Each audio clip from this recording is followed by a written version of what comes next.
Chairman Arthur, members of the committee, thank you for convening this important discussion of renewable energy in Pennsylvania. My name is Henry McKay, and I'm the Pennsylvania Program Director for Solar United Neighbors, a national nonprofit network of people building a cleaner, fairer energy system with rooftop solar as its cornerstone. I'm speaking on behalf of more than 7,000 solar supporters across Pennsylvania about the critical need to allow community solar in our state by passing Senate Bill 705. Thank you. I give public presentations across Western Pennsylvania to assist people to go solar at their home or business. Last week at a meeting in Clarion County, a woman asked me why we can't just build a large solar array somewhere in the area and have everybody share the cheap energy it generates. This is a question I hear time and again, whether it's a homeowner with a shady roof in Westmoreland County or a farmer with acres of unused land in Indiana County. And each time I must tell them that what they're describing is currently prohibited in Pennsylvania. Pennsylvanians of all stripes, as Leslie emphasized, rural or urban, liberal or conservative, want affordable access to solar. For example, just last month we turned out over 200 people in Greene County, deep in coal country, some of them already solar homeowners, at the first annual Greene County Solar Festival. They want to control where their energy comes from and save thousands of dollars while they're at it. They want the freedom to use solar technology to its fullest extent. Already, 22,000 Pennsylvanians have installed solar at their home or business, but many more are unable to because of the myriad reasons that Leslie described: a shady roof, an old roof, lack of home ownership, lots of reasons you can't do solar on site at your home or business. For these people, community solar is their only option.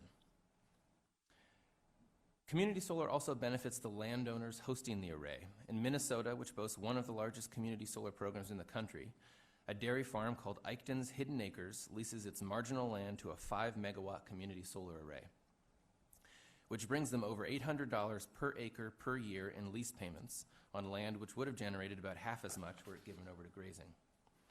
This revenue stream allows the farm to stay in business so that it may be passed on to the next generation.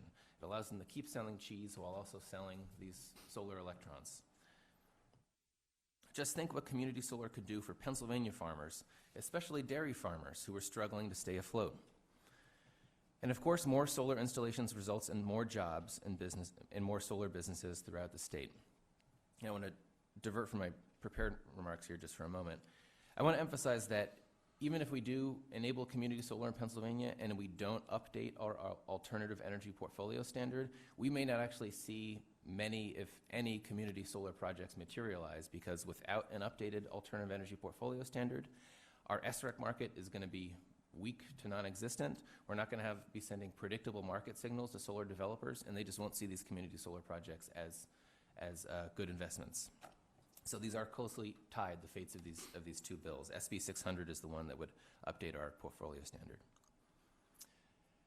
Let's be clear. It is not any limitation of solar technology or energy economics that is preventing community solar from taking off in Pennsylvania.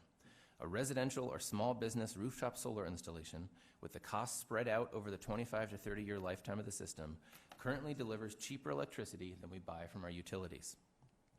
And this is even more true for a community-scale installation. What is holding us back is simply regulatory red tape. Pennsylvania's energy regulations require one solar installation to be connected to one and only one customer's electricity meter. So I'm asking you to cut through this red tape and make our energy system more competitive and more free. Let Pennsylvania homeowners, small businesses, and farmers use solar technology to its fullest extent, giving them, not monopoly utilities, more choice and control over where their energy comes from. Pennsylvania has always been an energy leader from the early days of the Industrial Revolution to today. We earn this mantle by being forward-looking and eagerly embracing new technologies and fuel sources. But the future of energy is with renewable, affordable, fuel-free sources like solar energy. If we fail to take this opportunity to lead, we'll miss out on the jobs, on the economic development, on the cheap energy, and on the historic chance to build an energy system that shares its benefits more broadly and will be left behind. Thank you. Thank you. Thank you very much.